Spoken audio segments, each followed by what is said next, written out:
Okay, let's rank potions. This should hopefully help you decide when you might want to be tossing one potion for another, or even if you want to be spending money on buying a potion to solve certain fights. One of the biggest differences between a top player in terms of skill and a new player is probably how they're going to manage the resources that are given to them. They might see the same card rewards, they might see the same potions, but how you use them and interact with what the game is giving you is where all the skill expression is coming from in this game. Potions in general in this game are one of the strongest resources that the player has access to, if not the strongest. In a card game where you have RNG baked into it so heavily like this, having a button that you can hit and you know 100% of the time is going to do something means that no matter what draw order you get, what sort of unlucky thing happens, you have a way to combat it. Not wasting potions is really important. If you get good at managing your potions and your resources, very often that is a huge win rate increase, just because you will now be able to solve certain fights that before you were having to rely on being lucky in order to solve. So if you know what things are coming up and what problems your deck might actually have, potions are your best friend when it comes to actually solving it.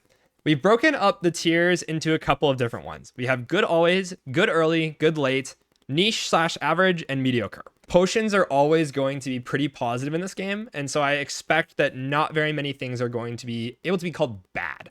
Certain potions are much stronger in the early game compared to late game. Mostly you can think of these two tiers as being the same, just depending on where you are in the run. Maybe the potion's A tier in the early game and like C tier in the end game, or vice versa. Hopefully splitting them up like this will let people get an idea of when they should be keeping stuff.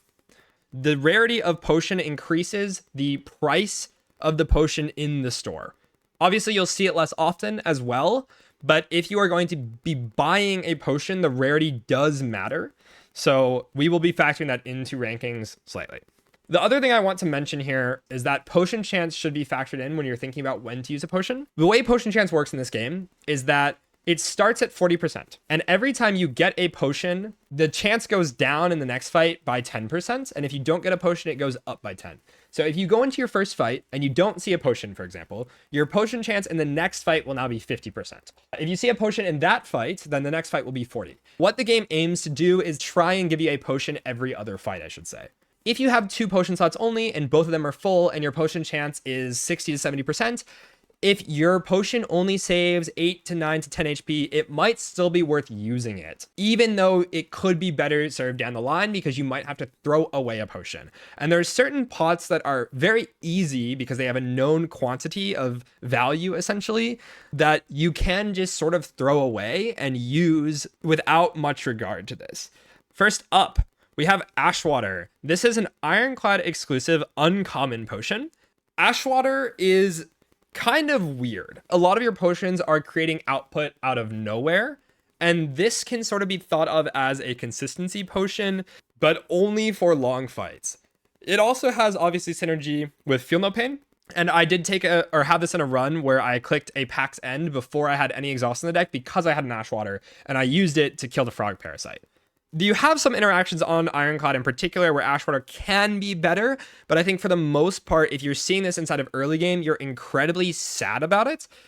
End game, it can exhaust you down to a loop really fast if you are capable of drawing like 7, 8, 9 cards in one turn. Maybe you have a Bag of Prep, maybe you have the Polonus Core Relic, maybe you have a Battle Trance or something, and you just want to get down to a loop of 5 to 6 cards. This can expedite that process very quickly. It's basically like playing a Fiend Fire that doesn't do damage, right? Again, Feel No Pain makes this a lot better. I think we can go ahead and just put this in niche or average. For the most part, I think this is only good in the end game or in really specific cases. I would not say that this is something you're happy to see early, and it's not necessarily even something you're super happy to see late. It seems a little too situational to put it in a different tier here. Next up, we have Attack Pot. Choose one of 3 random attack cards to add into your hand. It's free to play this turn. This is a common potion, so it is the cheapest at stores. Frequently, this is going to be a range of output here. It can also be more utility. So a lot of attacks have like draw stapled on them, and this will cheat large attacks that you can get on your character. So depending on the character, say for example on Defect has a lot of attacks that are just rare cards that cost 3 that have huge numbers on them. When you can high roll like a Meteor Strike or an Ice Lance off of this, Sunder even, the impact is obviously going to be a lot higher. Looking at 3 cards and being able to pick the one that best fits your scenario means this very often doesn't brick. You can most of the time think about this roughly as at the lowest around 10 damage, with more ceiling for something like Vuln or something like Strength. If you have scaling with any sort of attacks at all, or maybe you're looking for something that solves a boss fight and you get like a rampage out of it, right? There's a lot of attacks like Kingly Punch, Kingly Kick, those sorts of things that in long fights can be really good. So this is pretty versatile and is really good at bursting down even in the end game. I would say Test Subject is the biggest case for this, of holding an attack bot for Test Subject to burst phase 1. Having a little bit of extra reach can be really, really powerful there. I will say for the most part, this is probably just an exceptional early game potion. In the end game, I oftentimes have this output in my deck, but being able to cheat energy cost and attack gives you so much more reach and has some insane high rolls. Yeah, as chat mentions, you can get Berry Bludgeon, 7 stars. These sorts of like huge haymaker attacks can just come out of here very often and instantly solve a fight. This is something that I really, really value highly inside of early game. When you're using the potions in, let's say, a hallway, you want to think about how much HP it can potentially save. If you're looking at 10 incoming damage, you might not want to use this potion because in the elite, it could save you from taking a big hit versus the eel, or maybe a big hit against the bird and saving 20, 25, 30 life. Extremely, extremely strong potion, mostly early game. Let's go now to Beetle Juice. It's a rare potion. Enemies' attacks deal 30% less damage for the next 4 turns. Weakness in this game is 25%. The nice thing about Beetle Juice is that you can also stack it with weakness. This will reduce the enemy's incoming damage by roughly half. That is an extremely strong effect, and 4 turns is kind of disgusting. I'm gonna go ahead and just put this into good always. This is one of the best potions in the game, especially in the end game too. As the game progresses, the enemies hit you for more, and so the value of something like this, which is reducing the enemy's damage by a percentage, just gets better and better and better. You're never going to be unhappy to see this. This can completely solve a boss and make a lot of turns less scary. Oftentimes, it's going to be 20, 30, 40 HP. Maybe even sometimes more. Incredibly, incredibly, incredibly strong. Definitely something worth preserving for the end game if you happen to see it late Act 1, Act 2, and you're pretty strong. You can hold this for the boss gauntlet for a problematic fight. Okay. Blessing of the Forge, uncommon. Upgrade all cards in your hand for the rest of combat. This is returning from Spire 1, but the rarity has been shifted to uncommon, so it is more expensive. I'm going to go ahead and put this into good early. Early game, this is essentially upgrading all of your blocks, all your strikes with +3. That is a very, very large amount of output with the potential ceiling of you upgrading cards that you've added to your deck. The reason I'm putting it into good early is mostly that in the early game, you don't have very many key upgrades. In the end game, it's very likely that the cards that you really want it to be upgraded are. So I would not say that this potion is bad in the end game. It just depends if you have cards that really need to be upgraded and you just didn't have the chance to upgrade because you needed to rest. It's skewed towards early game power, but it doesn't really fall off if these core upgrades are still in your deck. One of the important things to think about here is that this is value throughout a long fight. And so if you're in a boss fight and you upgrade, let's say turn 1 with Silence, you draw 7 cards, you upgrade that entire hand, you're going to redraw those cards and continue to accrue value over the course of the fight.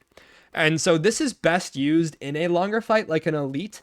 It can obviously save HP in a hallway, but for the most part, I would like to try and get value out of the long-term stuff where the fights go longer. With the Regent's Blade cards, you can upgrade your blade to make it cost 1, and this is one of the only ways to actually upgrade that card in combat.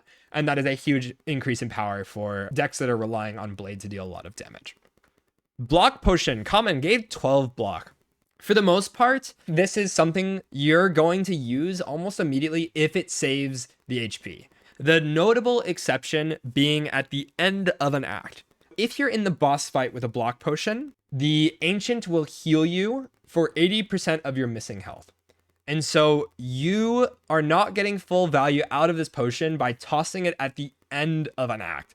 Even if you're saving the full 12 inside of the boss fight or something, that can mean that you're really only getting 20% value out of this. So it is worth thinking about holding this for the next act to use in like the first hallway or something. But for the most part, if inside of the act, this is going to save 12, you should probably just use it. There's more niche interactions like Red Skull and Ironclad, for example, where you maybe want to be under half HP, or Meat on the Bone where you want to be under half HP. So it's not always worth using, but it is one of those potions, like I mentioned earlier, that you can sort of just use because the value is known. If it's going to save 12 HP, that's probably close to the ceiling or the ceiling of the potion, and so you can just throw it. I'm going to go ahead and put this into good early. While this can save 12 in the end game, I think it's important to compare to something like Beetle Juice, where blocking for 30% of the enemy's incoming damage is often more than 12 in the end game, and over 4 turns is obviously way more than 12. Right? In the early game, Weakness Pot is not necessarily as good as Block Potion for the opposite reason, where the enemy numbers are just not hitting you for very much. And so weakening a hit that's dealing 12 to you only blocks for 3, whereas just blocking the full 12 with the Block Potion is going to obviously be better. So this is a potion that is a lot better early and is something easy to just throw. It's something that is very applicable to buy at a store and use in a hallway to save a hit. And so you can essentially buy a rest sort of by purchasing this. It's really, really strong to pick this up early game just to save HP, and then that can convert into an upgrade, which can then snowball into future strength. Blood Potion, heal for 20% of your max HP. Ironclad only. I'm going to go ahead and put this into good always. You can sort of think about this as a better block potion. Block pot is going to reduce the incoming damage, but this healing potion is very versatile. You can decide to hold it until you absolutely need to use it, because you might get something, again, that interacts with your health or increases the amount of HP you do get from this. Let's say you get max HP from an event, or you get a different potion later that can increase your max HP. The amount that this heals scales. If you have feed, this is going to scale. And so this is a potion that's sort of similar to Block Pot in that way, but is much easier to use, because if you get overlay of potions, like you have 2 potions in your potion belt and you get a third, this can just be used immediately outside of combat to heal. And it's one of the few potions that can be used outside of combat and makes it very, very versatile. It's something I frequently can carry into endgame and can just increase your survivability by a really good rate. If your max HP is like 80 to 90 to 100 or something, very, very easy to use this and is pretty flexible and has a much higher ceiling than Block Pot. Very, very strong potion, and healing in this game is just not to be underrated. Bone Brew, summon 15, Necrobinder exclusive. It is an uncommon. This is 2 things. One, this is again sort of like an insane block pot. So Asti HP, having 15 of it, basically just converts to 15 block. The other thing that this does for Necro is that it jump starts your damage from Unleash. And so this potion is not only damage, but also block, and also can be scaling. So if you have something like Spur, for example, on Necro that heals Asti but does not give that much max HP, having a higher threshold of max HP on Asti can mean that he could take a hit for like 10, and then you can heal it back with Spur. And so having a lot of max can put you in a threshold where you can sort of stabilize, and also can scale with Necro's like upgraded starter card that scales off the max HP of Asti as well. And so this potion very, very easily just good always for me. This number is just really, really high and can do a lot for your early game as well. 15 is just a big number instead of early game. Obviously, it doesn't scale as well into the end game as some of these other options, but the fact that it increases your damage, and that is one of Necro's main weak points in the early game, is actually stabilizing to scale damage. Well, now you have a potion that does both. It both stabilizes the fight and deals damage for you, and that's just an absurd, absurd potion. Okay, Bottle Potential, rare. Shuffle all your cards into your draw pile. Draw 5 cards. Drawing 5 cards on a potion is obviously very important. That is a very strong effect. Essentially, this says take a new turn. The main thing to think about this is when you are playing this, you are going to take every single card and add it back into your deck. And so when is the point in time when you want to be potting? Well, oftentimes it can be because I want to draw into a power that has not quite been drawn yet. It's maybe bottom decked, right? And let's say my Feel No Pain is sitting on the bottom of my deck and I'm 20 cards away from it. I've drawn maybe 10 of them and I'm trying to reach it. I can play this and potentially put me further away from it. And that is the sort of problem with it. I think the best time to use this is probably on turn 1 when you get a bad opening hand and you just re-roll your open hand. Obviously, if you're taking a lot of incoming damage and maybe the power is not the reason why you're trying to draw in the first place, you can just draw a new hand and then it's going to be better for you. But this can be a kind of awkward pot where it doesn't necessarily increase in strength as the game goes later, because I oftentimes more likely than not want to be drawing into my powers in the end game. And I don't have much way oftentimes in the early games to take advantage of the extra card draw. Like, let's say I can play a couple cards in my hand and then reboot. One of the first things that I thought about and did with this potion was I played like Bash into Anger on the statue fight in Act 1, and then I bottle potential to put those Angers back into my deck and try to redraw into them and abuse slow stacks on the same turn. So it can be output, but oftentimes in early game I want output for my potions that create something out of thin air and not just give me more card access. I think card access gets better as the game goes on, but this shuffle all cards into your draw pile effect gets worse as the game goes on. And so it's kind of in a weird spot, especially being rare. I never really find myself wanting to buy this. I think I just want to buy some of the other draw option potions. And so I'm going to put this into niche. I don't think it's necessarily bad. It's just awkward and can oftentimes be not even positive to play, even when you need to be able to draw. So can just really result in some strange situations that I don't want to be in. Let's go ahead and move on here. Clarity Extract, uncommon. Draw one card. At the start of your next 3 turns, draw one additional card. Similarly, for the early game discussion here, one extra card in the fight is not going to be very important on the turn that you're like bricking or something. It's unlikely to actually save you from a really, really bad hand. What this is good for is long fights that you need draw consistency in. For the most part, that's not really a problem until like middle of Act 2, end of Act 2, Act 3 area. And so for early game, this very rarely is going to matter that much. I would very often rather have burst draw to fix a really bad turn, because that's often when you want to be putting anyways. You're trying to hold your resources and hold your potion, and then if you happen to get a bad draw order, you try to fix it on that turn. Having to preempt and use it before makes it a lot more awkward. I think in early game, this is just something I oftentimes don't really care for compared to a lot of the other options. In endgame, it is going to be something that can fix like your queen fight, for example. I literally just had a run where I use this in queen, and it increases your options for cards you can play because half of your hand is bound, right? So in some of the endgame fights, this is going to be more important, but overall it feels a little bit weak to me. I think I'm going to go ahead and put this in good late, but probably towards the bottom of good late. It's kind of like a pale blue dot that you get for 3 turns, right? It's 3 cards, but split over the course of the fight. And there is another potion that does 3 cards immediately that we will get to. And we can talk about why that is maybe more important, right? Okay, Colorless Potion, common. Choose one of 3 random colorless cards to add into your hand. It's free to play this turn. I think I'm just going to throw this into good always immediately. Inspire 1, this potion was not so incredible because it was kind of inconsistent. Colorless cards Inspire 1 were very niche and oftentimes didn't really provide very much output. In this game, the baseline level of colorless cards really has just sort of risen. Stuff like Flash of Steel, Dramatic Entrance, Finesse, all of that has just been buffed numbers wise. And so cheating out a card like that and just spawning it into your deck is just more output with the potential upside of hitting huge stuff. So you can get like Shockwave, the Bomb, Panic Button. Obviously, if you want to look at the colorless tier list, you can see all the colorless options there. This very rarely bricks. And yeah, Eternal Armor, great shout. Cheating 3 energy off of that can make that a very strong card.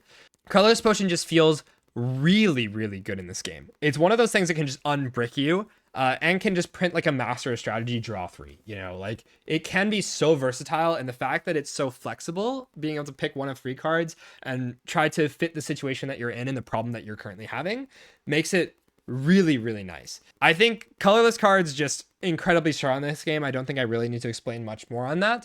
Very, very easy top tier potion for me. Cosmic Concoction. Add 3 upgraded colorless cards into your hand. This is a rare Regen exclusive potion.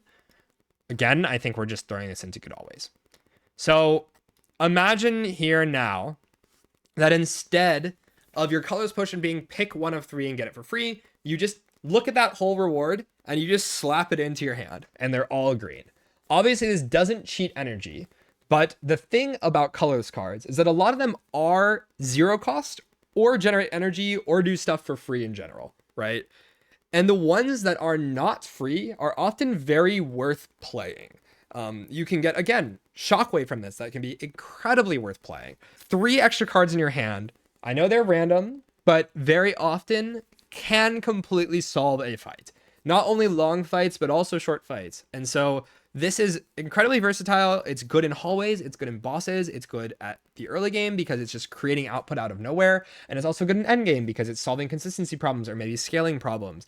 So many things. It also has a lot of things that work with Regent specific cards like Pillar of Creation, the relic that just got buffed in the last patch that blocks every time you create a card. Regent can scale additionally off of these cards being created, which is an extra boon to this. So it has a lot of combo potential within Regent as a character and also works without anything in the deck. So yeah, super easy top tier pot for me. Okay, Cunning Potion.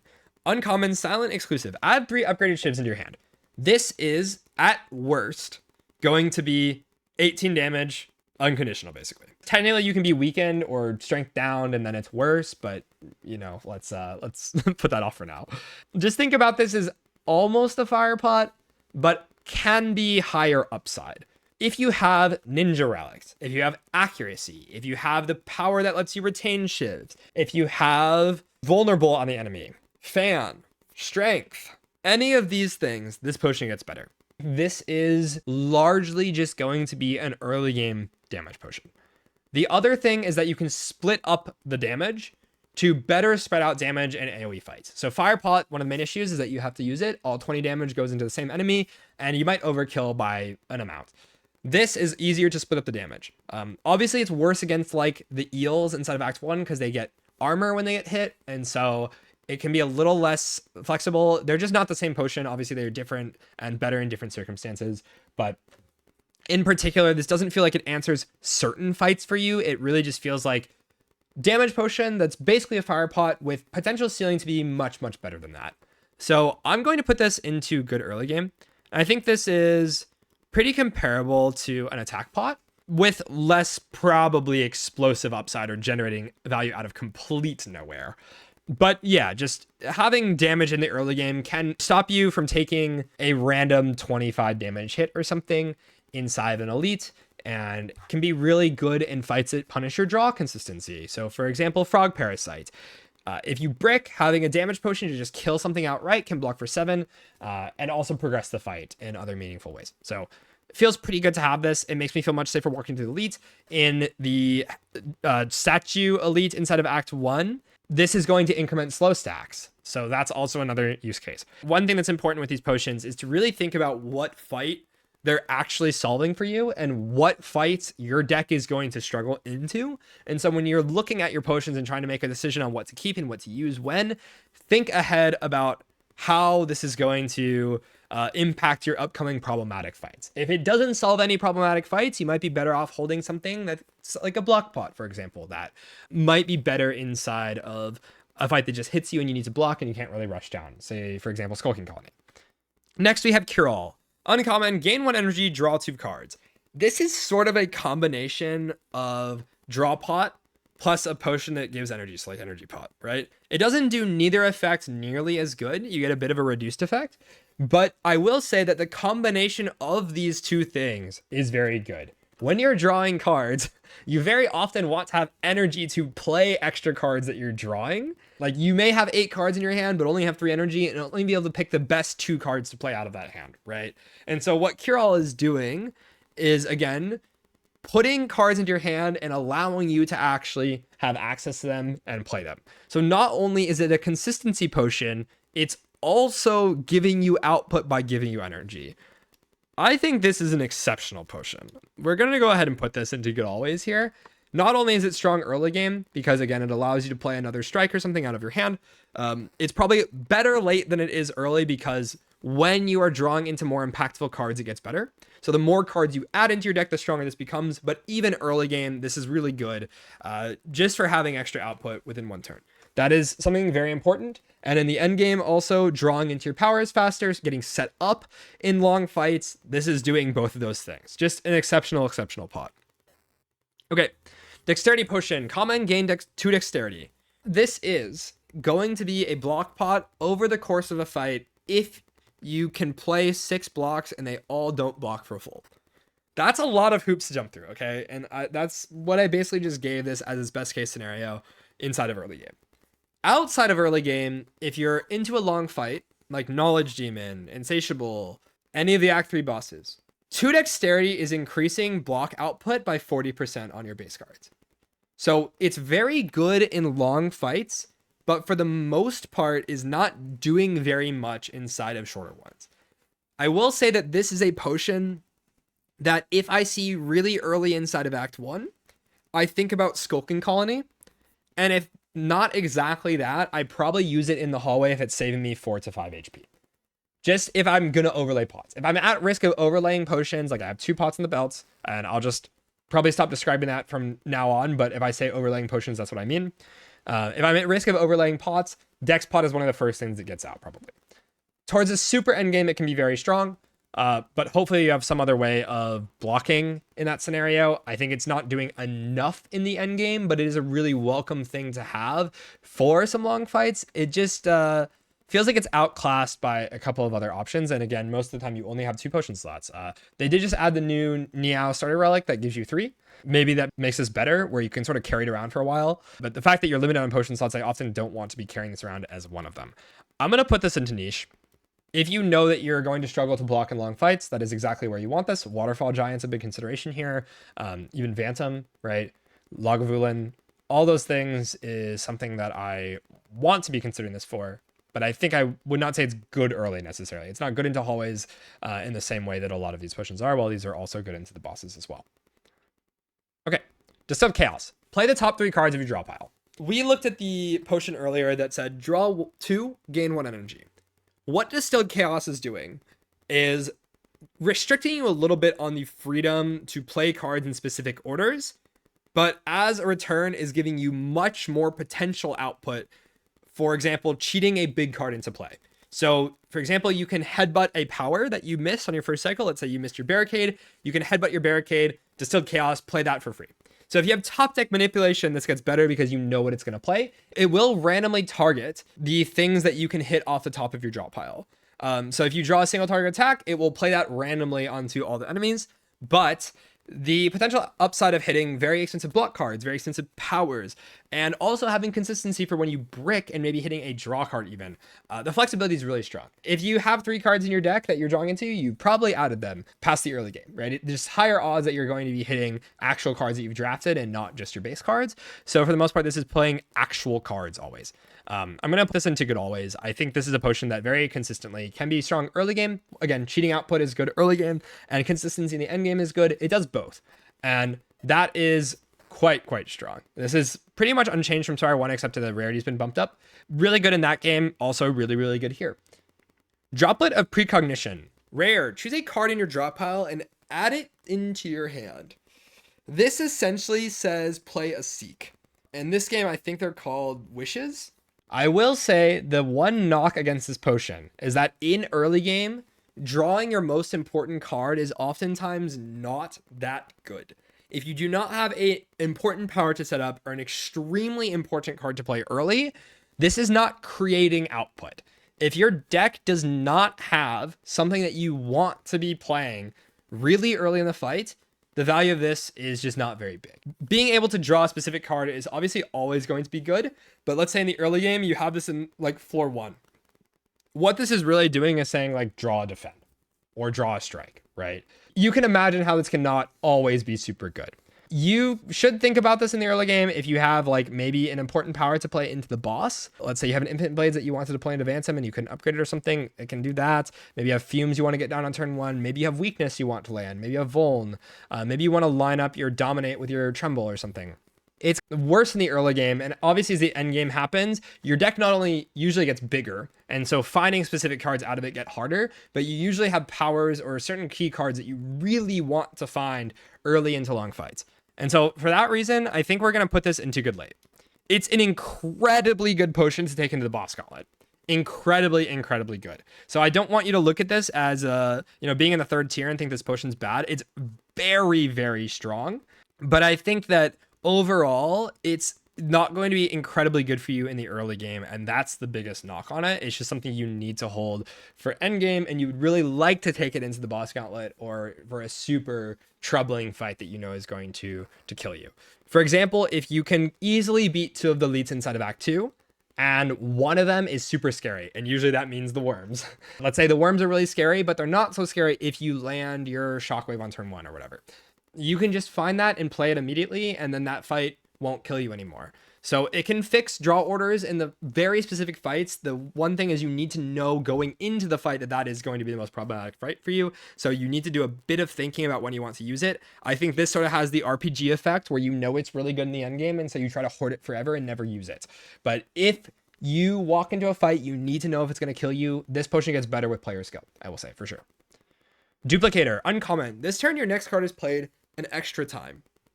This can cheat energy cost of an extremely strong attack. Let's say, for example, you have Bludgeon and you play Duplicator and you bonk the enemy really hard, and that just cheated 3 energy worth of cards, basically.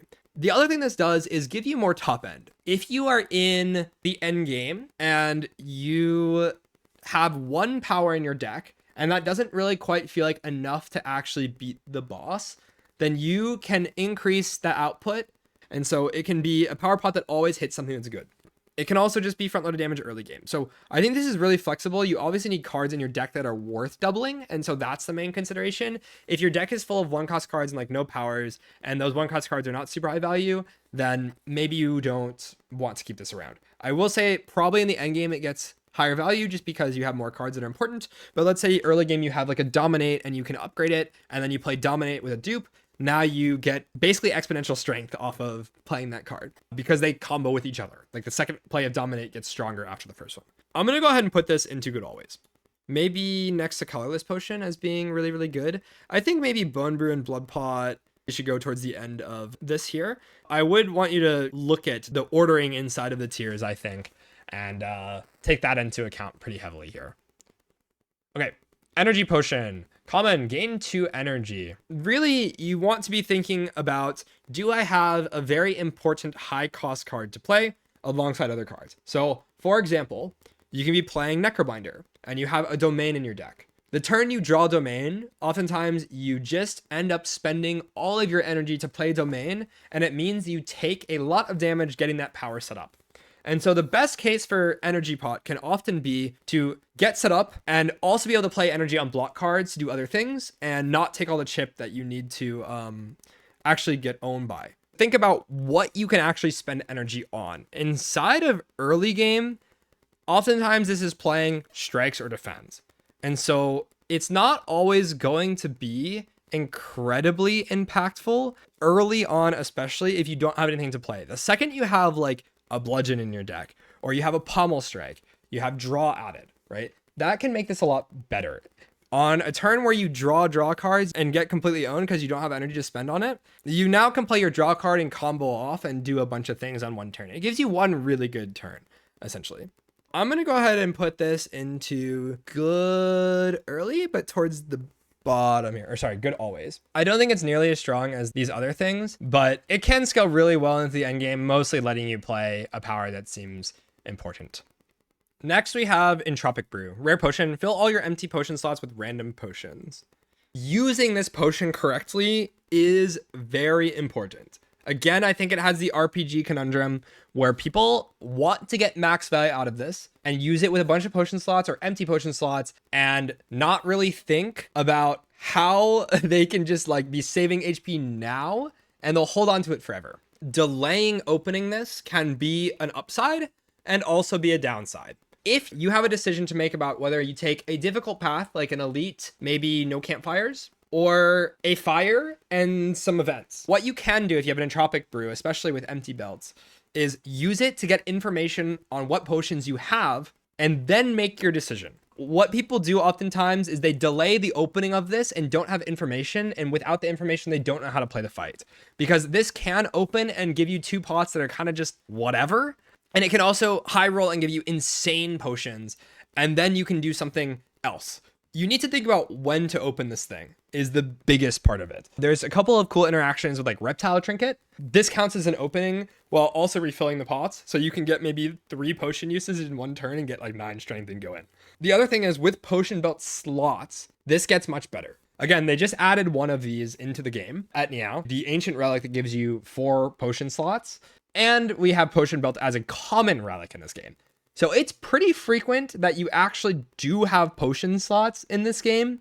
So the desire to hold on to this can be kind of strong. The ceiling is really high, but overall, this is 2 random potions. That's what you should think about. Don't be too scared about like wasting value out of this if you need the information. If you can greed value, it's good too. But oftentimes information can inform how you play fights. And so getting that early into the fight can be important. And also getting it before the fight can be important. So only try to hold on to this if you feel confident that the fight is not going to punish you for that.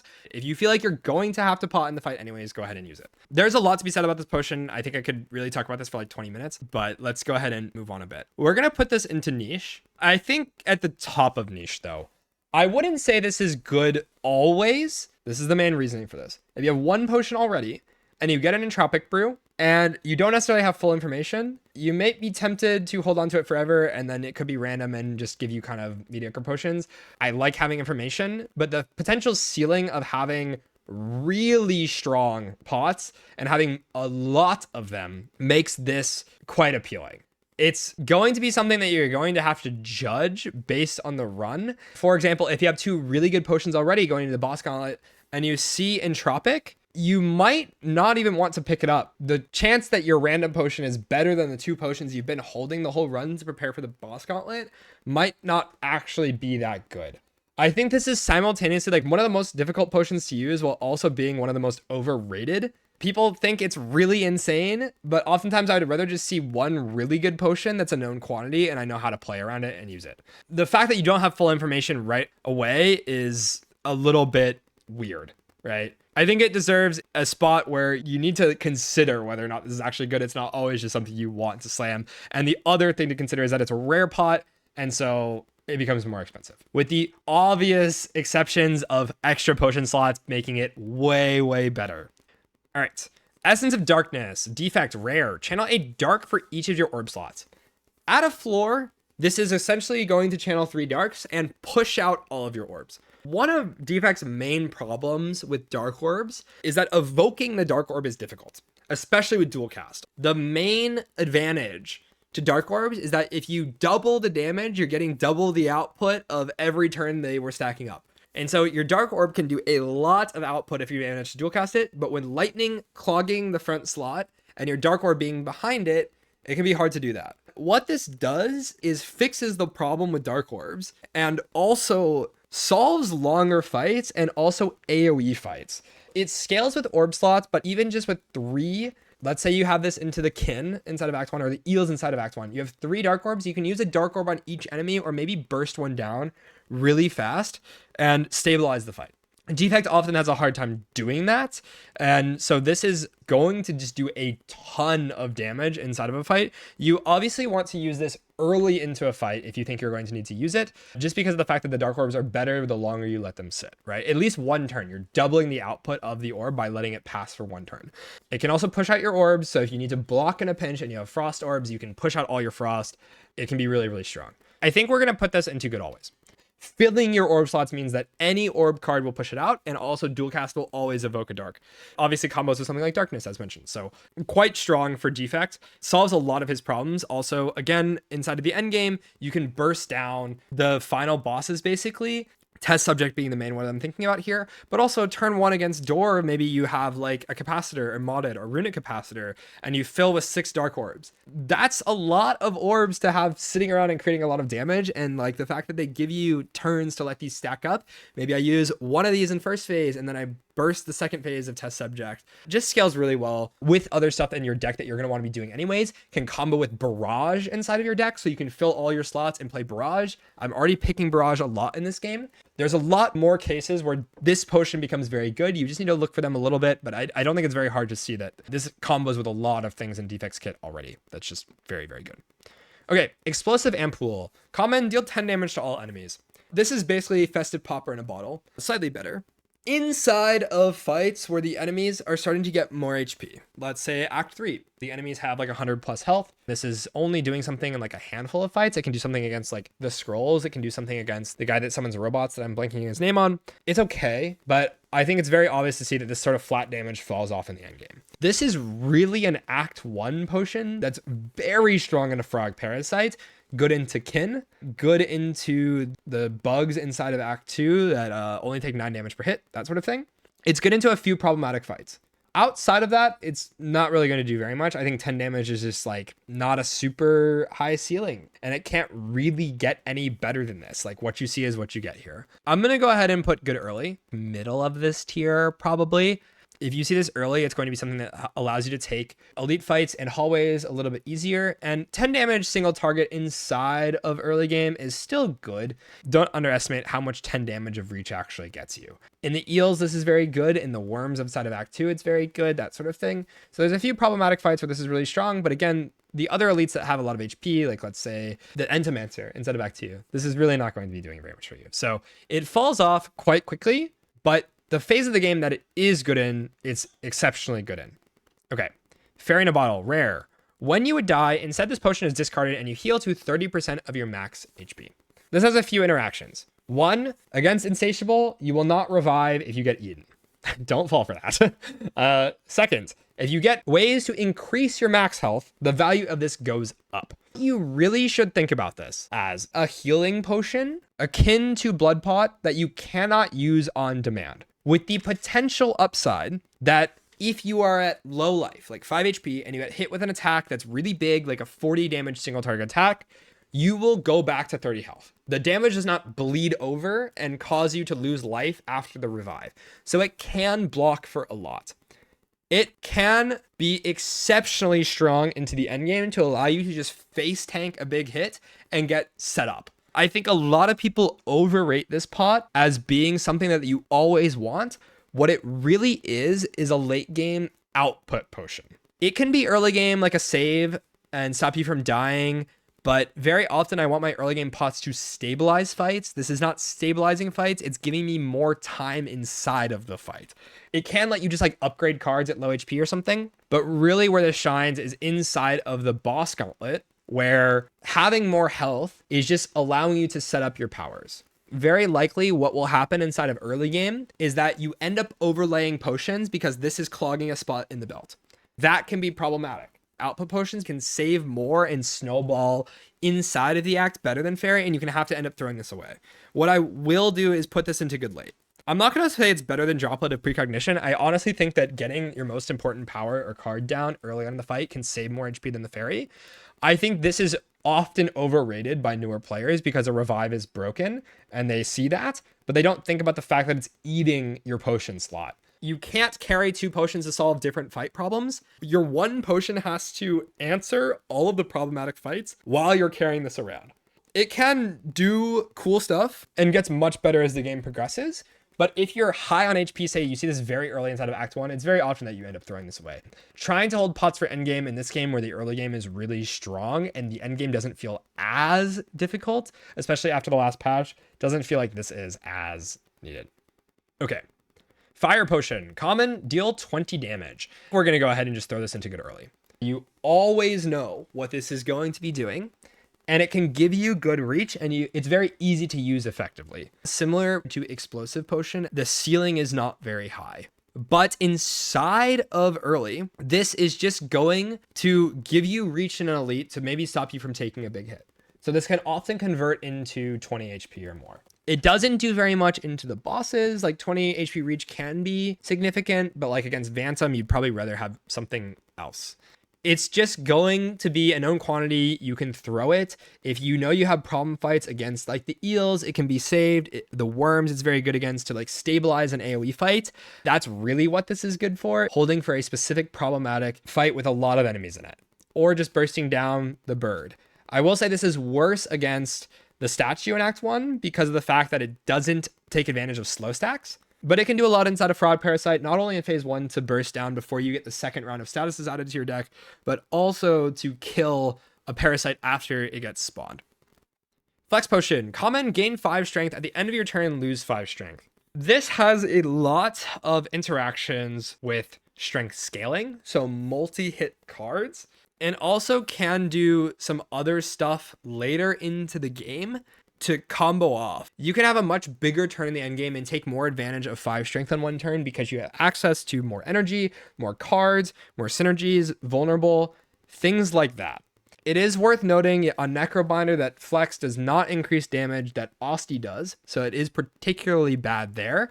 And inside of early game, the ceiling for this potion can be higher than 15 damage, but really you should think about one of the better cases for this pot being I play 2 attacks, which are often strikes. And so that's 10 extra damage. It can obviously be more with Vuln, can be more with extra stuff, but yeah, there's no artifact in this game to combo with this potion to get 5 permanent strength. It just doesn't feel nearly as good. I think we're just going to put it into niche here. You can combo it with like Blade Dance to get 15 damage out of it. Again, that is like the good case, right? That's why it's going in niche. I won't say it's bad. It's just, it needs something else to be really good. If you have like Regen Radiate, you can proc it multiple times. If you have like Skewer, Flex Pot just gets higher and higher value. But the floor for this is just not very good. Where this is really going to be best is early game, where you need this burst damage and you don't have scaling inside of your deck. And it's also where if your deck does not take advantage of Flex Pot, it can be not so good. This does sometimes make it worth picking certain cards that multi-hit just because you have a Flex Pot in the belt. I wouldn't say do that very consistently, but like for example, a Dagger Spray with Flex Pot is going to kill all the minions inside of Frog Parasite. That can be something you can think about and pick specifically for that fight. Again, thinking about which fights you need to solve and how to solve them. You need to specifically know what the game is going to demand from you and ask of you.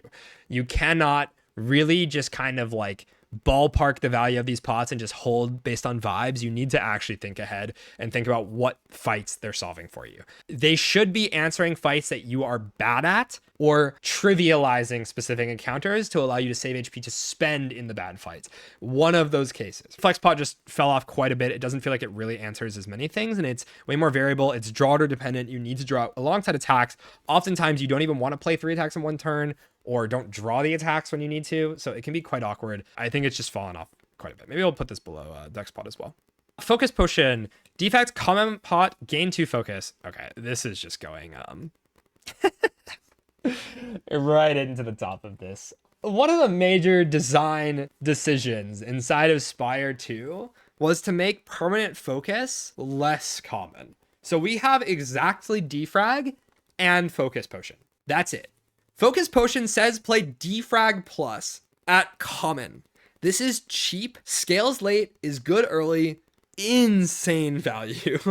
This is definitely one of the absolute best potions that this character can see. The one thing that you need to think about is if you don't really have a whole lot of orbs, especially early game, it may not be that broken for you. But I think very quickly this gets incredibly busted. I'm almost always clicking Frost extremely early into the run, and that in itself is just making this so incredibly good. It's damage, it's block output, it just does everything. It scales so well into the game. Basically can kill a boss on its own. I think this is probably an oversight with their design philosophy to keep this at common rarity. I think it really should be higher to keep this in line with how they're trying to make focus less common, but it is a very impactful potion. Okay, Fortifier, triple your block, uncommon. Let's think about this case inside of early game. What is this doing in a bad case? I play 1 defend, I play Fortifier, and I get 10 block out of it. I mean, obviously the worst case is you don't draw any block cards, but this can work with a lot of things. So 1, if you have any boat relics, this can work with it. If you have anchor, you can triple your block on turn 1 without having to draw anything, which can be incredibly good.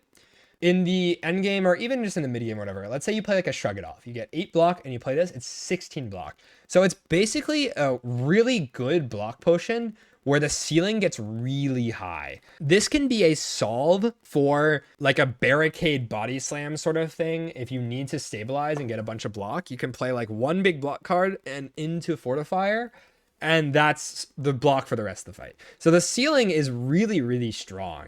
you can do quite a lot with this. And I don't think that the floor is really that bad. I think the one thing that knocks it is that it's uncommon, so it's not very cheap. I don't think I'm buying this very often, but I'm almost always very happy to see it. So I think we're going to put this into good always. Just very, very, very strong. It can combo with so many things inside of the game. I have never felt that this thing is ever really bad. Okay, Foul Potion. Deal 12 damage to everyone, can be thrown at the merchant for 100 gold instead. Event. This is a very weird pot. We can just throw this in niche before I discuss. This is almost always being used to get gold. I don't feel like you're almost ever going to use it for damage. I know VM Service just had a run where he was forced to use this to kill a boss or he was going to die. And so it can get you out of bad spots, but it hurts yourself. So oftentimes this really is just, if you have empty potion slots, get 100 gold. This comes from an event that gives you 3 of them. You oftentimes can only pick up 2, and that's assuming that you want to toss away both your pots. If you don't have exceptional pots and you don't think you need them in the short term, you can toss them and pick this up and then just buy more potions in the store after getting gold. The obvious ceiling of getting 300 gold is really high, and you can fight the fake merchant in the special event. If you get that, I've never had that happen, so it is obviously quite uncommon to see this specific event into another specific event. But yeah, the ceiling can be really high if you have empty potion slots. Getting an influx of like 200 gold from an event or even 100 gold is really strong. Obviously, you need to have a shop incoming or you don't really want to hold on to this. So the most important thing to think about with this is, how much do I need the potions that I have right now? And 2, how soon can I get another shop to get rid of them so I can open up my potion slots to fit other things? I think oftentimes when I do see this event, I really want to pick it up. The question is whether or not you can. Okay. Fruit Juice, rare, gain 5 max HP. Meta scaling in this game is very powerful. Being able to get permanent value out of any cards, so Feed, for example, Hand of Greed, Royalties, these sorts of cards, is very powerful. Even the new one they just added in for Clad, especially that one, I should say.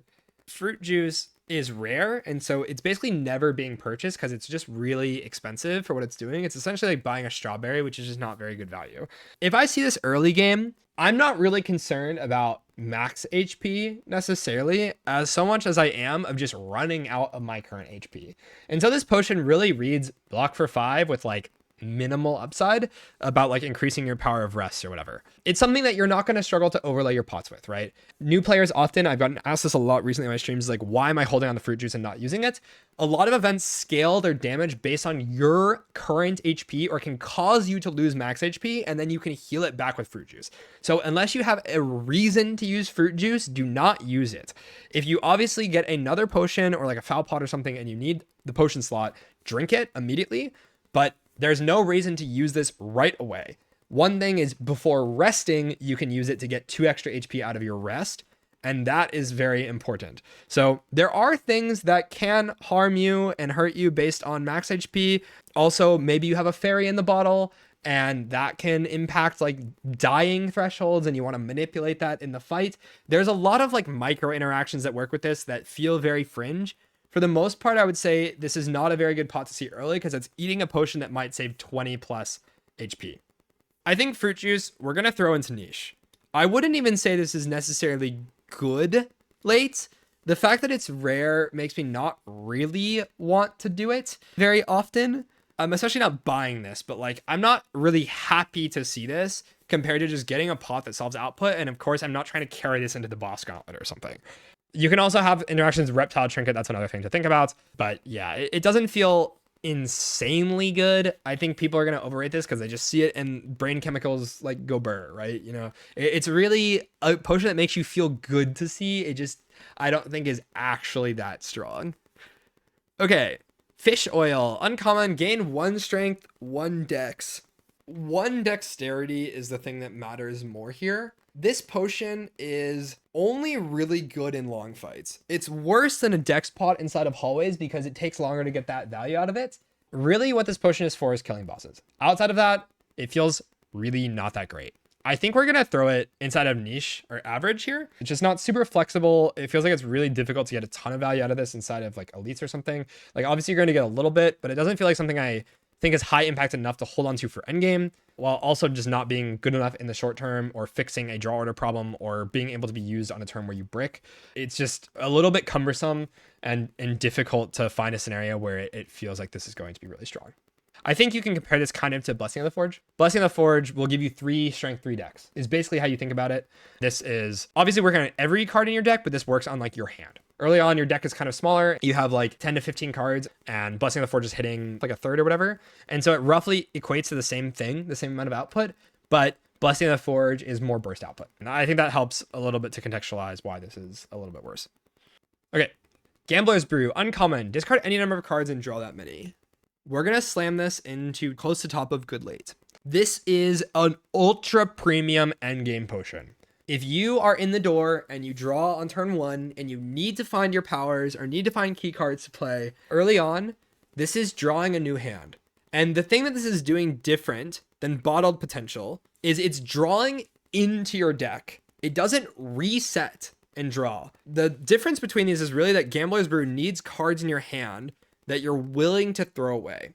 And so this scales with draw, which can be scaled into the game easier, I think. You're picking draw cards more in the end game. So it's better in the end game than this, also because it's finding your powers. So it was working for 2 better reasons in the end game.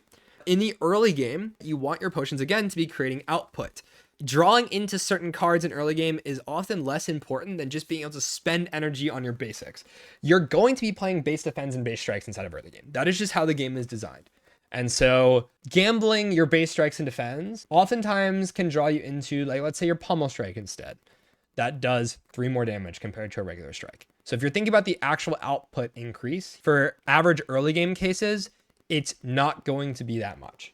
In the end game, again, this is really helping you get set up in your fight. As your deck gets better, Gambler's Brew gets better, I think is the easiest way to think about this. You should be thinking about this as a consideration for an end game hold and keeping it for the boss gauntlet. It can really save you, again, against like Queen or something.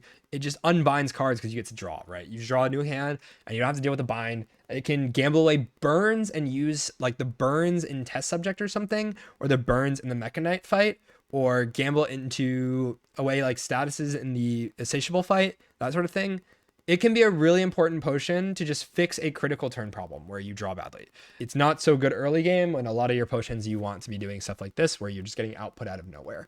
Okay, Gigantification Potion. The next attack you play deals triple damage. This is a new potion inside of Spire 2 and is rare. And for good reason.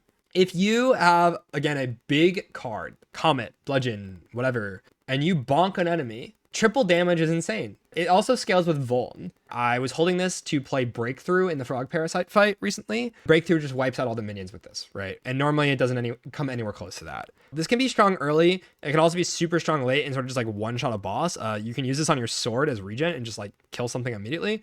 Just really, really strong potion. I think we'll just throw that into good always. Great. Ghost in a Jar. Silence. Gain 1 intangible. Rare.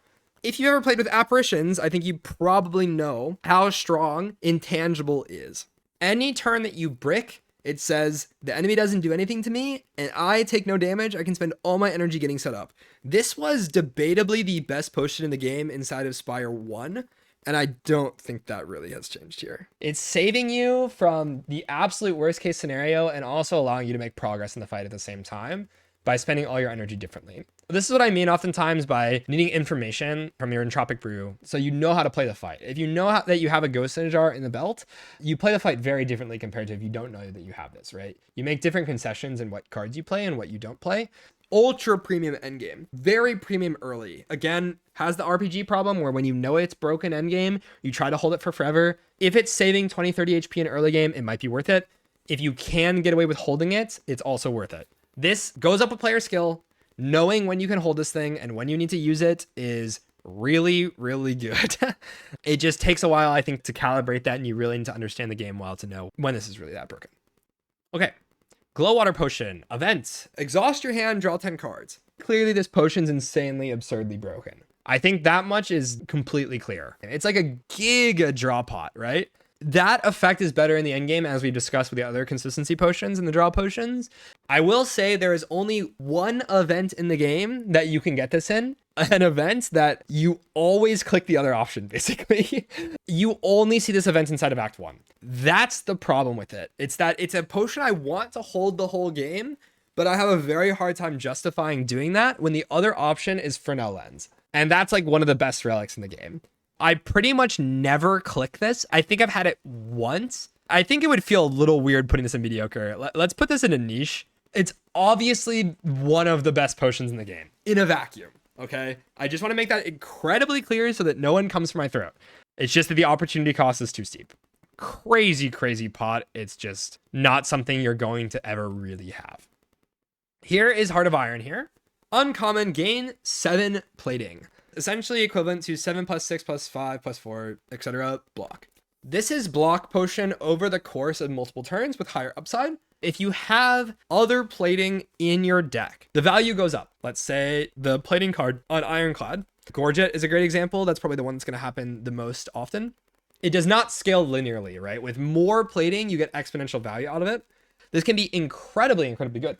I think most of the time you're not getting full value out of this, but this can be really, really good inside of a boss fight to get set up. It's good inside of elite fights. Skulking Colony is a big one. I mean, all the elites. This is letting you play damage instead. And that's the main thing about block potions and why I rate so many block relics so highly is that it lets you play your energy on different stuff. Really, really, really powerful. So I think we put this inside good always. I see no reason why it should not go in there. Not much more to say about that. Block potion is good.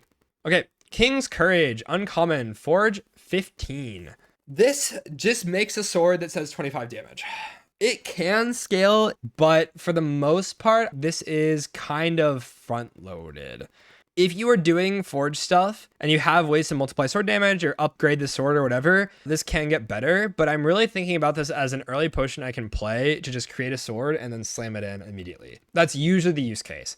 I'm not really trying to hold this for endgame, and it feels like it's a little harder to create output out of nowhere. Like it technically is creating output because it's like drawing you a big card. Just think about this as draw a card that says 2 energy to 25 is like seek potion for that card and not an output potion.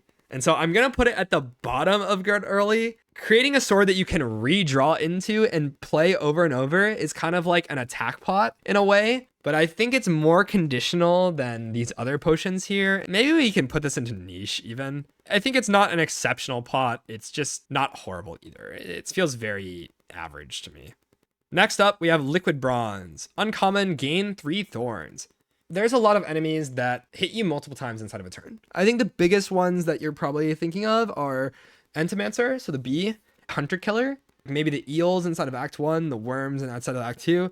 Phantom's another good one to break off the armor from it. That is definitely a fight that I respect a lot inside of this game. This is like basically a 1 potion solve for a lot of those fights. You really do want to think about if these specific fights are really problematic for you. So I'm going to put this inside of good always. Maybe put this good early. It just like is good inside of the middle of the game as well, but doesn't scale as well. I think there's fewer enemies in the endgame that multi-hit you anyways. The early section of this applies to mid-game as well, like Act 2. But yeah, it's specifically extremely good against certain fights. It just so happens that those specific fights are really problematic in a lot of runs. Again, Phantom, Entomancer, Hunter Killer, Worms, Eels. The 5 fights I'm thinking the most about when I'm thinking about this. The fact that it does really well in all of those and can be held if my draw is good, pretty solid. Okay, Liquid Memories. Put a card from your discard pile into your hand. It costs 0 energy this turn. This is kind of similar to a Duplication Potion. Let's say you have a big attack like a Bludgeon. You can play Bludgeon and then you can Liquid Memories the Bludgeon back, and it's basically the same thing as the Dupe Pot. Where it's better is when you don't want to play that on the same turn as your Dupe Pot. If you have, let's say, a big block card that you want to play one turn, you full block, and then next turn you need to block again, and you pull it back, great. Where it's worse is twofold. One, cards that exhaust, like the Necrobinder card that gives you 20 Osti HP. That you cannot Liquid Memories. And second of all, you cannot Liquid Memories powers. Depending on what your deck is really trying to play multiple times, it can be better or worse. I'd say if you have attacks or skills that you're mostly trying to dupe, Liquid Memories is kind of a strictly better dupe potion. If you have powers or exhaust cards that you're trying to duplicate, Duplicator is a better Liquid Memories. So let's go ahead and just put this like right next to it. I think they're very comparable. I would say maybe Duplicator is slightly better because of the power doubling, and that I think is a more useful application a lot of times. But yeah, not too dissimilar to this. Okay, Lucky Tonic, rare, gain 1 buffer. Buffer is not intangible. It is blocking only 1 instance of damage. Those might seem similar to you at first glance, but enemies that hit you multiple times period will just go through this. So if you're fighting against Entomancer and it's hitting you for 3/8, this is blocking for 3. Where it's doing better is obviously the big hits. There's a couple of them. A lot of them come later into the game. Insatiable hits for like 31. Basically all the elites inside of Act 3 except for the Knights. The Crab has a really big hit in Act 2 on you. Phase 1 of Test Subject, where you can just sort of play a bunch of skills and get set up and just buffer the hit and not care about how much strength you've given the enemy. Door hitting you for like 40, 50 or whatever. Phantom has a hit for 30. Waterfall Giant obviously has the massive bomb that blows up on you. If there's certain problematic hits, Buffer Potion is going to be extremely good there. Again, a tech potion for specific fights. So it's kind of the inverse of Thorn's Pot in a way. It counters like the other fights and performs really badly in the fights that Thorn Potion's good at. I would say overall this is better than Thorn's Pot by quite a bit. Let's just put it into good always. You can just think about this as a Giga Block Pot. It's a block pot that scales with the game. As the enemy hits go up, block pot gets worse, buffer gets better, as long as they're single target. Think about what hits may be problematic for your deck. If you're slow to get set up or need help getting set up, again, if you have like a domain that you're really trying to play, in the boss fight, you play buffer potion, you play domain, same turn, you take no damage, you get set up, and then you're stable, and you don't take any more damage for the rest of the fight. That's the sort of thing that this is allowing you to do. Lucky Tonic is really flexible in that way, but obviously has a few certain matchups that it's not going to perform very well in, but blocking is strong. Don't overcomplicate what this is doing. That's just all it is, really. Okay. Mazaleth's Gift, rare, gain 1 ritual. Ritual is a buff that the cultists have. At the end of your turn, you gain 1 strength. On the turn that you play it, it's doing literally nothing.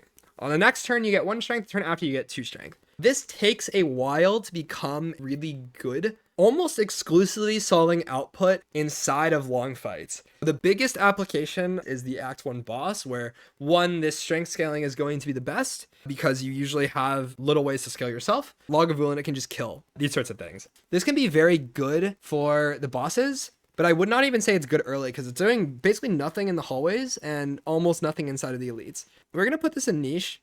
It just takes too long to really become impactful in a way that I think matters. Next up, we have Orobic Acid. Rare, add a random attack skill and power into your hand. They're free to play this turn. Let's go ahead and just throw this into top of good always. This is a crazy pot. Random generation is just really strong in this game. And random generation that makes cards free to play is even more insane. You oftentimes are just rolling into crazy stuff here that completely wins the fight. Short fight, long fight, whatever. Attack skill power usually is solving front load damage, front load block, and scaling. That's generally, not always, but generally what those 3 things are doing. And the combination of those 3 also has overlap. Like you could get a power that blocks on that turn. You could get a skill that's like a scaling skill. You could get an attack that's more scaling, or maybe an Iron Wave or something. It really covers all the gaps. Really, really strong. Something that you can hold for any game as well. Also really strong early, just never really falls off at all. Next up, Poison Potion. Silent, apply 6 poison, common. This is kind of just slow fire pot. Poison is like 6 + 5 + 4 + 3, etc. It takes a lot of turns for this to become better than fire pot and is countered by artifact. Overall, this is like really just an early game pot. This game, Catalyst does not exist. And so that is already a big way that getting poison application down early and not being draw dependent is really different. The main thing with Poison Pot is Bubble. You're scared of Bubble being drawn before any of your other poison cards. And then it doesn't do anything. Poison Pot can fix that draw order problem from happening. And so it does have some niche implications, but overall is just not very good. Okay, Potion of Binding. Apply 1 weak and 1 vulnerable to all enemies. Debuffs in this game are very, very strong. Let's say inside of the worms or the eels, I'm going to keep bringing these up again because they're problematic fights, but in these fights, you want to try and burst one down to stabilize. That's kind of what happens. If you leave everything alive, the fight never stabilizes and you just are looking at 30 damage incoming basically every turn. And so the way that you play these AoE fights is like focusing a lot of your damage on one enemy. And so what this is doing, you're getting vuln on the enemy you're trying to kill and then weakness on everything else to take less damage. It also strips artifacts. This is a super flexible potion, and I think also just incredibly strong at all stages of the game because weak and vuln get better as the enemies get stronger and as your damage gets stronger. So I think we're going to throw this up here. Just a really exceptional potion. I'm pretty much always happy to see it. I think you're going to notice a trend with this list is that most potions in this game are just really good. I intentionally want to have this tier here to showcase that because most of these potions have a really good use case. That is just the point I'm trying to make here. Okay, Potion of Capacity. Defect, gain 2 orb slots. It's very unlikely that early game this is doing anything. Your base deck just has Zap, and you're playing dual cast, so you're evoking orbs as well. In fact, this can be negative early game because it can make it harder to evoke your orbs. For that reason, we can obviously not say it's good inside of the early game. Similar to Focus Potion, this can basically solve boss output. You have a lot of cards on Defect that scale with having orbs in play and also more orbs. So all of your temporary focus works better with more orb slots. It scales multiplicatively, but that doesn't generally happen until much later. We just put this as like a thing that solves a long fight and it increases your top end. It's just that a lot of times inside of early game and also just in general the end game, we want stuff that does things immediately, and this is just not doing it immediately. You need to still draw the cards to fill the orb slots. It is just playing a capacitor for free. It's a power pot that gets capacitor, and that's what you should think about. Okay. Doom. Potion of Doom. Common, apply 33 Doom. Let's just throw this up here. This number is way too big. 33 damage is just a lot. That's really what you can read this as. It's 33 damage next turn. That's how you should view it. It's not poison. It does not do damage over time. It just says 33 damage. Not only do you have synergies with Application of Doom, Sleight of Flesh, Death's Door, No Escape, Shroud as well. All of these cards that want to get in the deck anyways, Potion of Doom works really well with. I have very often solved bosses by keeping Potion of Doom No Escape and chucking this and then just doing the thing. Potion of Doom is not only just an insanely high amount of damage, it combos with other stuff in your kit and really can jumpstart these sorts of synergies. Inside of early game, this is just like murdering an eel. You play this turn 1 against the eel that's buffing or whatever, and it just dies. That is so much reach. Cracked out fire pot basically, and Necro is very often just building decks that can block the hit and doesn't really care about the downside of it being next turn damage. Okay. Potion Shaped Rock. This is only from a relic, Petrified Toad, that prints a fire pot every fight. It is 15 damage compared to 20, but all the arguments for this being good is still compared to Fire Potion. That relic lets you just start throwing these every fight and always get value of and not worry about whether or not you're going to overlay potions. And that's pretty strong. Overall, inside of early game, this is just completely cracked. As a relic, it's like here. But as the potion itself, it's clearly not better than Fire Pot. We cannot put it there, but it is just really strong early, just as a standalone thing. Okay, Pot of Ghouls. Rare. Add 2 souls into your hand. This essentially says draw 4. We can just evaluate this as slightly better draw pot. I'm going to just throw this into good late. It's pretty comparable to Gambler's Brew, to be honest, with extra synergies. It's not super likely that you have a lot of soul-specific synergy. I think Haunt is like the biggest one that actually gets in the deck still. Gambler's Brew ceiling is a bit higher than this, I think, even with all the cards that do work with souls. Really good late game to have a draw 4 potion. That's very, very strong. And you can float the soul. So if you draw 2 and you realize I drew cards I want to play, you can stop and you can leave that soul floating around for the next draw cycle. It is more flexible than a draw pot, with the obvious caveat that in like Door that punishes you for playing cards by draining 1 energy, this is going to be worse. But for the most part, that's kind of the same thing. Okay. Powdered Demise. Uncommon. Enemy loses 9 HP at the end of each of its turns. This is basically like Doom. The enemy takes its turn, then it suffers 9 damage. So we'll still hit you. This is going to essentially solve the Act 1 boss for you or kill an Act 1 elite. It does do it slowly. It's not bursting stuff down. You kind of have to sit around. 9 damage a turn is obviously just going to be better in long fights. But yeah, it's basically just better Poison Potion.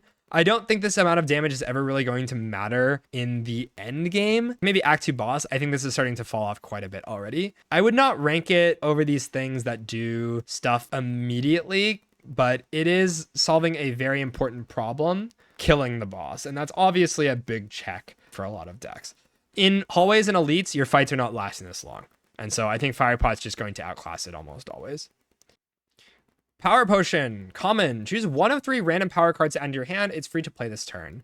I'm going to go ahead and put this in good always. For the most part, this is good even in short fights to just open it turn 1 before you play any cards and see if it gives you like a block power, a damage power, whatever. It can also do really well in long fights in the boss. So this is one of those potions that is flexible inside of early game as well as endgame and is just going to perform. The fact that you can look at 3 different things and pick means you can pick the thing that's going to best suit your needs at the time.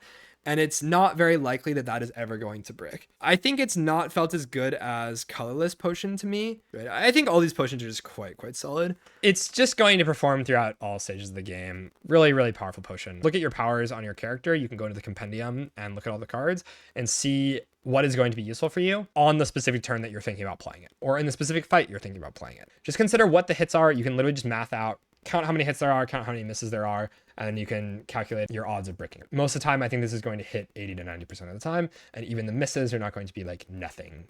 Radiant Tincture, uncommon, gain 1 energy, gain an additional 1 energy at the start of your next 3 turns. This is a little bit of like a weird energy potion that helps out in longer fights. Obviously not as good the turn you play it, but honestly, going from 2 to 1 energy is not that much of a downside. It's still letting you do some stuff on your turn and get some more output.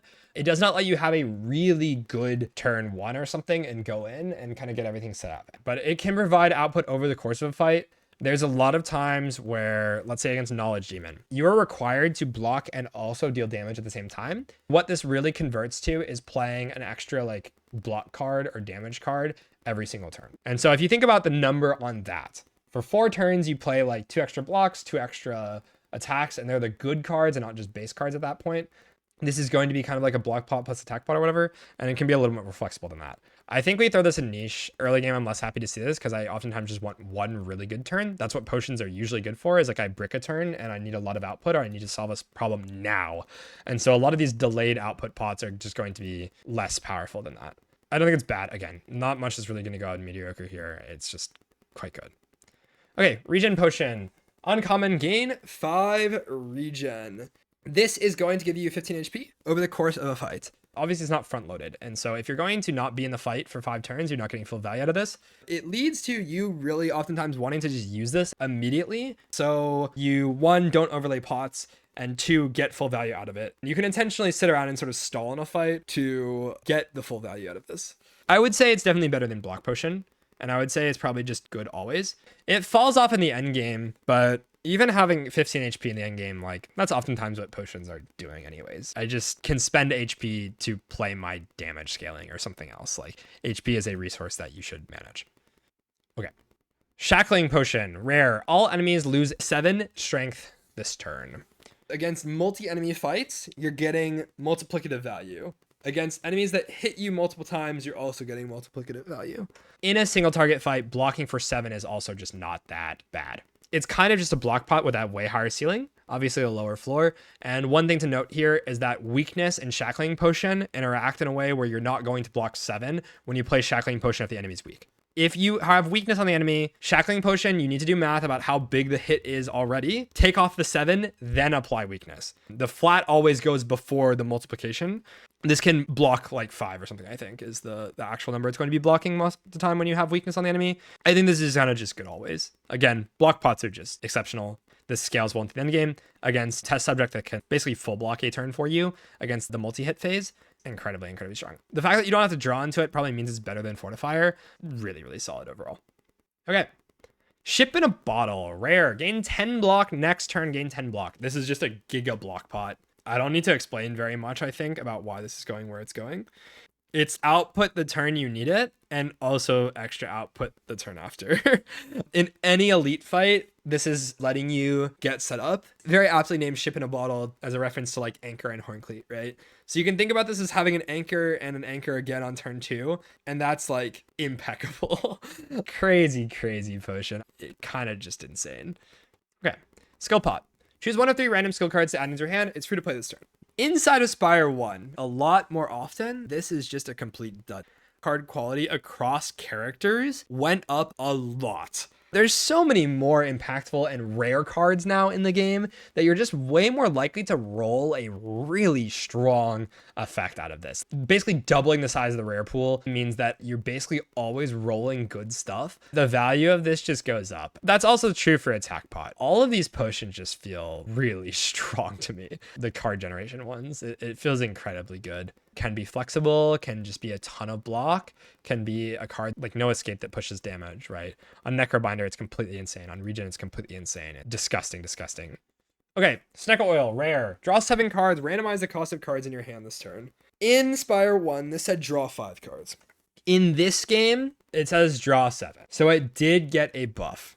And now it says randomize the cost of cards in your hand this turn. It no longer has the massive drawback of risking ruining the rest of the fight when it bricks. If you brick the one turn, it's fine. What this can do is allow you to play your hand, go to 0, roll 7. And on average, you're going to roll 1 or 2 cards that cost 0. It's more of a bail you out of a really bad situation potion rather than something you're just like not really ever happy to see unless you have exactly Snecko Oil. If you have Snecko Oil, this is crazy because what you can do is you play all your 0 cost cards, you play Snecko Oil, you re-roll again, and you probably still have energy to play your stuff. The potion has just changed a lot from Spire 1. So if you're evaluating from Spire 1, it may feel a little bit weird because that was a potion I never really want to have. And now it's a potion that I think can do a lot more. Unless there's like one specific card that you need to be playing and you cannot afford to miss it in the first draw cycle, this gets a little bit worse. But even then, you can just play it when you only have the 5 cards in your hand, draw 10 and randomize, and you're probably going to be able to play a pretty good turn.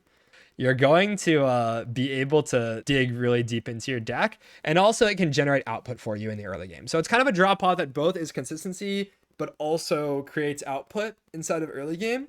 Random energy costs are generally positive for the player as long as you have a lot of cards in hand. Okay, Soldier's Stew. All cards containing strike gain 1 replay this combat. This is rare, so very often you're never buying this. In the early game, it's insanely strong.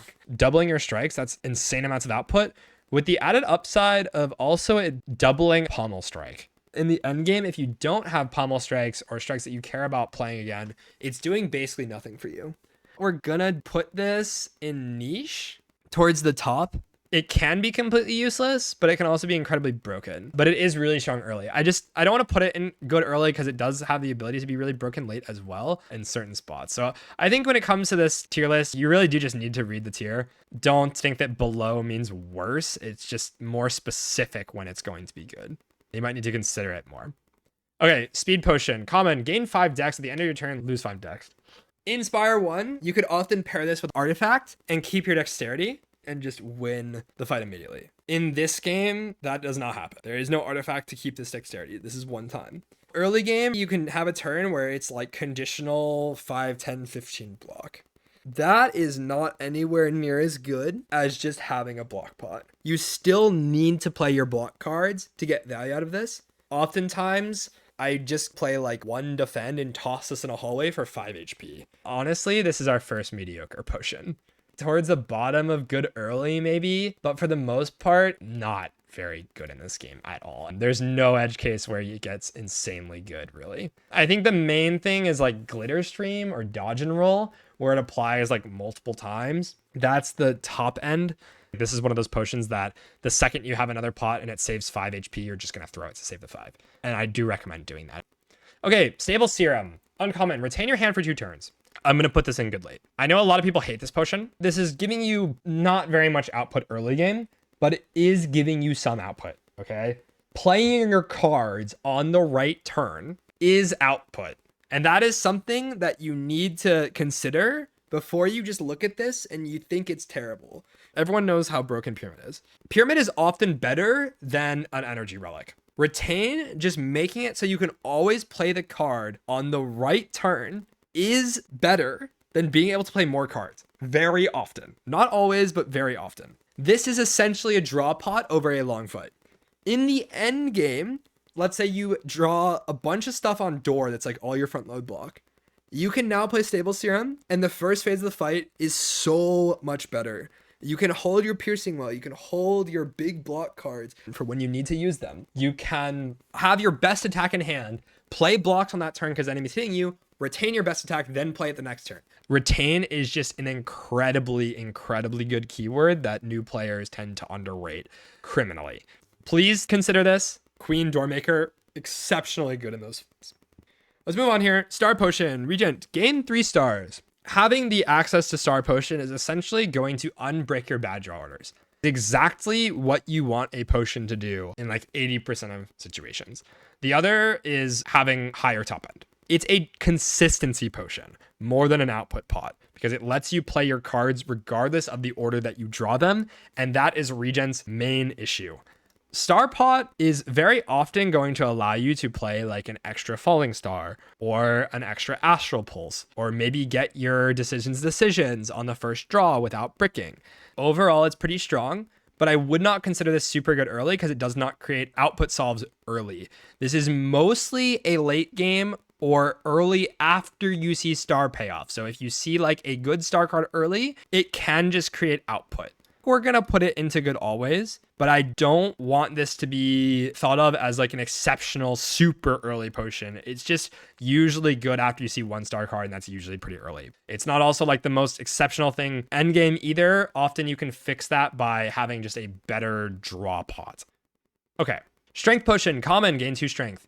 This is helping you in long fights against elites that you're going to be playing a lot of attacks against the boss that you're going to be playing a lot of attacks against. When you're comparing this potion to something like an attack pot or a fire pot, think about how many attacks you need to play for this to equate a fire pot. Without multi-hit attacks and without vuln, it's 10. Even in like a long fight, if you're playing less than like 10 attacks, this is not going to be even better than a fire pot.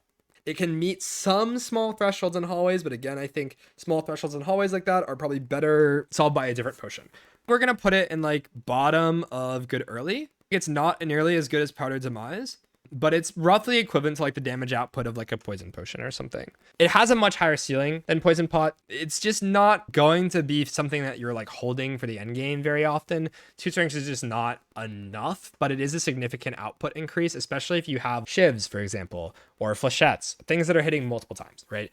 It's towards the bottom of that tier, but it is just not nearly as strong, I think, as it was in Spire 1, where having these output checks was like more common, and there's better potions and more ways to solve output in this game than compared to Spire 1. All right, Draw Potion, Swift Pot. Common, draw 3 cards.